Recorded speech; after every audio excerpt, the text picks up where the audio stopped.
Competition time! Look at my car!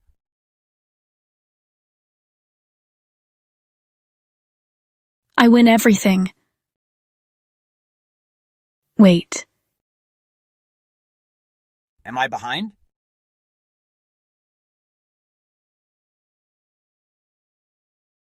Me too, me too. And then, silence. After all the noise, all the running, all the shouting of "Look at me!" there was nothing. Just a quiet, empty stage and a heavy sinking feeling in our chests. We had everything we thought we wanted. The shiniest cars, the biggest piles of money, the tallest trophies. We'd won, or at least we'd kept up. But if this was winning, why did it feel so much like losing? Why do we feel worse? It's a strange, quiet question that pops up after the party is over. We chase the sparkle, the flash, the next big thing. We were so sure that happiness was just one more achievement away. One more like, one more dollar, one more win than the person next to us. We built our lives like a giant wobbly tower, each piece a new accomplishment stacked precariously on the last. We told ourselves, once I get that, I'll be happy. Once they see how successful I am, I'll finally feel good enough. We ran on a treadmill labeled success, sprinting faster and faster, not because we loved running, but because we were terrified of what would happen if we stopped. We were scared to even look to the side, to see our own reflection. We just looked at everyone else. Their car was bigger, so we needed a helicopter. Their bank account was fatter, so we needed a mansion. Their trophy wall was taller, so we needed more awards, bigger awards, shinier awards.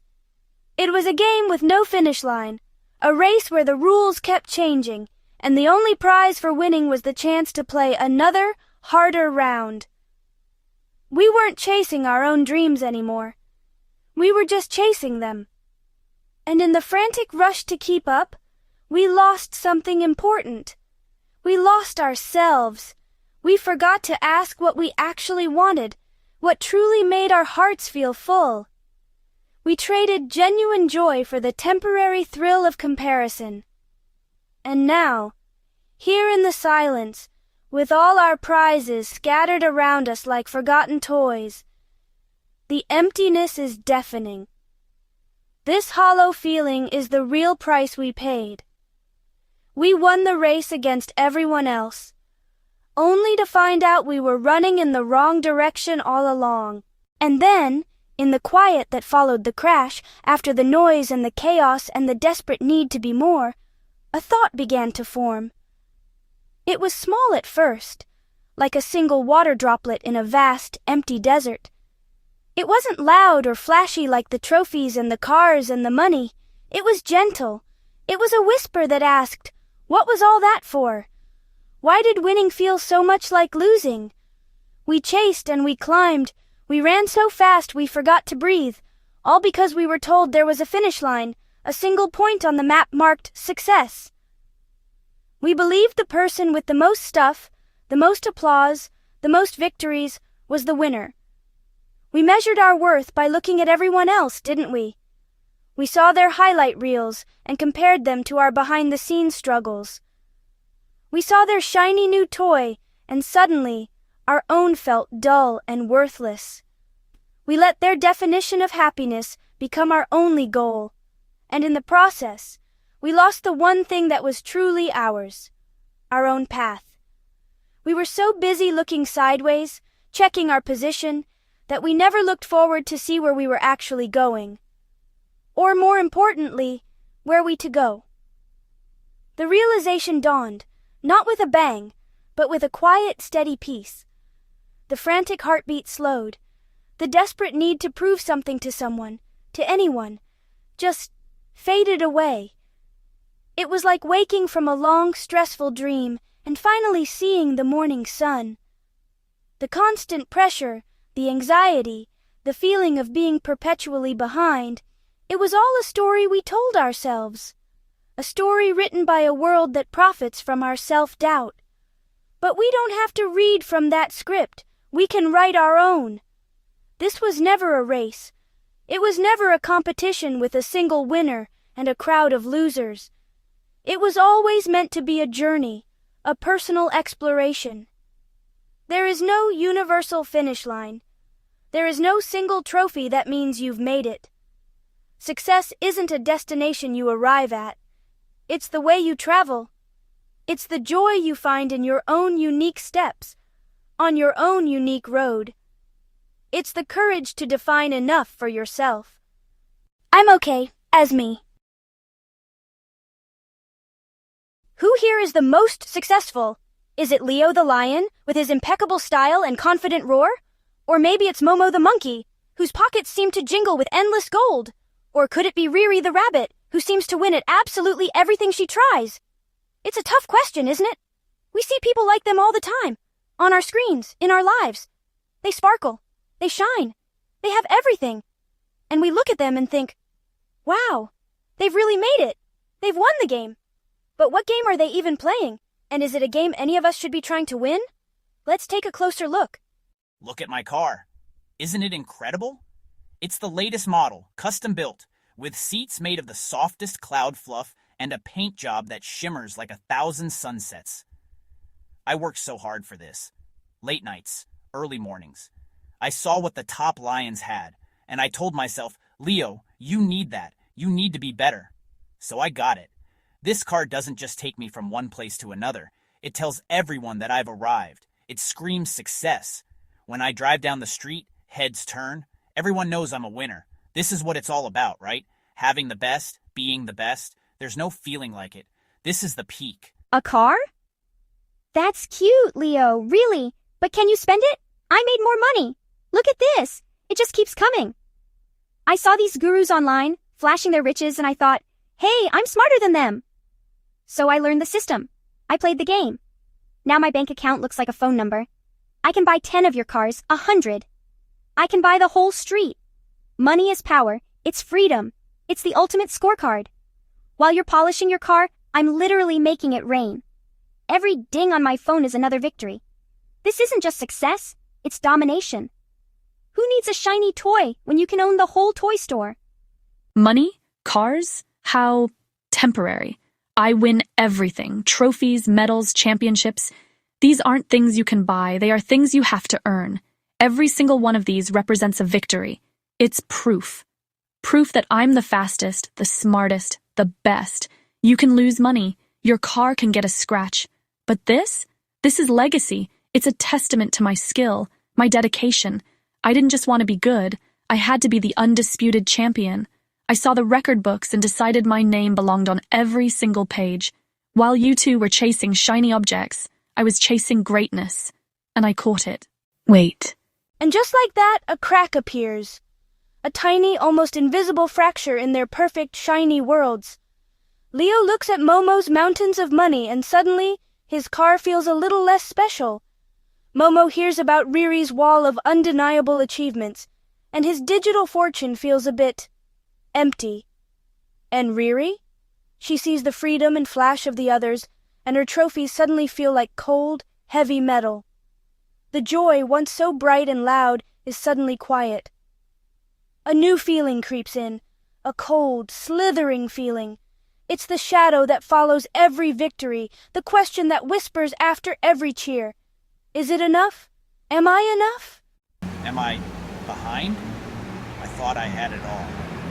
The car was supposed to be the finish line, but their finish lines seem further away, more impressive. Did I celebrate too soon? Maybe I should have aimed for more. More money, more wins. My car feels like a starting block, not a winner's podium. Me too, me too. And so the panic begins. The frantic scramble to catch up. It's not about personal achievement anymore. It's about not being last. Leo doesn't just need a car. He needs a helicopter. Momo's money isn't enough. He needs a mansion. Riri's trophies aren't shiny enough. She needs more, bigger, better ones. It's a frantic, breathless race to match and surpass each other. The joy is completely gone now, replaced by a desperate, panicked energy. The goal is no longer to have, but to have more. It's a chaotic, clumsy dance of one-upmanship, where every step is taken just to prove you're not falling behind the person next to you. The stage can't handle the weight of the cars, the mansions, the trophies, but more than that, the weight of the expectation, the pressure. It's all about to come crashing down. And in that moment of impending collapse, a new screen appears, a screen we all know too well. Why do they have more? It never ends, does it? For every car there's a yacht, for every mansion a private island, for every trophy a bigger one. The comparison trap isn't just between the three of them, it's with everyone. A whole world of people, all curated, all polished, all seemingly winning at a game you've just realized you're losing. The scroll is hypnotic. Tap, tap, tap. Another perfect life. Tap, tap, tap. Another impossible achievement. And with every tap, the feeling of being behind grows. It's a treadmill. A never-ending, soul-crushing treadmill. I can't stop now! If I stop, I'll fall off. I'll be left behind. I have to keep running, faster and faster. I don't even know where I'm running to anymore. I just know I can't be the one who stops first.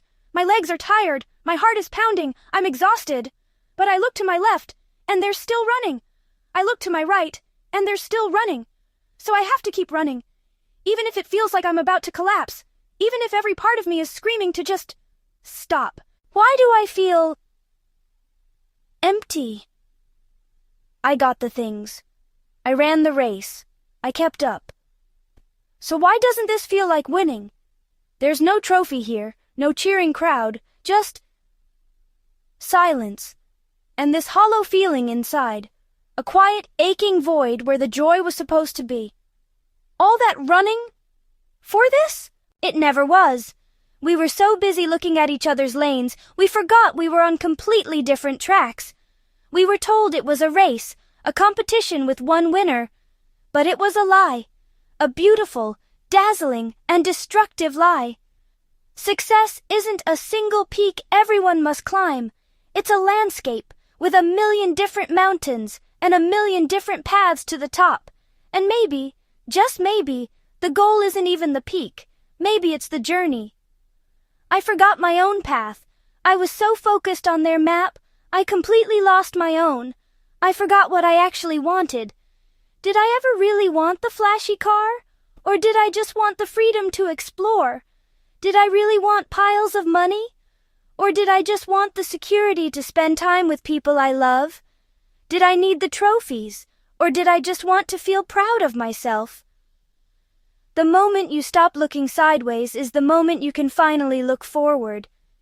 And you start to see your own path again. It was there all along, just waiting for you. This feels better, this quiet joy, this warmth. It's not loud or flashy, it won't get 1,000,000 likes, but it's real. Leo's success isn't his car, it's the laughter of his cubs. Momo's wealth isn't in his bank account, it's in the richness of his friendships. Riri's victory isn't a gold medal, it's the peace of a quiet afternoon. They each found their own version of winning. And none of them are better than the others. They're just different. And they are all valid. They are all beautiful. Old habits die hard. The urge to check, to compare, to measure yourself against a distorted reflection of reality, it's always there. That little voice that whispers, "Are you keeping up?" But now you have a choice. You can recognize that voice for what it is, a thief. A thief that comes to steal your peace, your contentment, your joy. And you can choose not to let it in. You can put the phone down, you can close the app, you can choose your own peace over their performance. My success looks different, and that's not just okay, it's the whole point.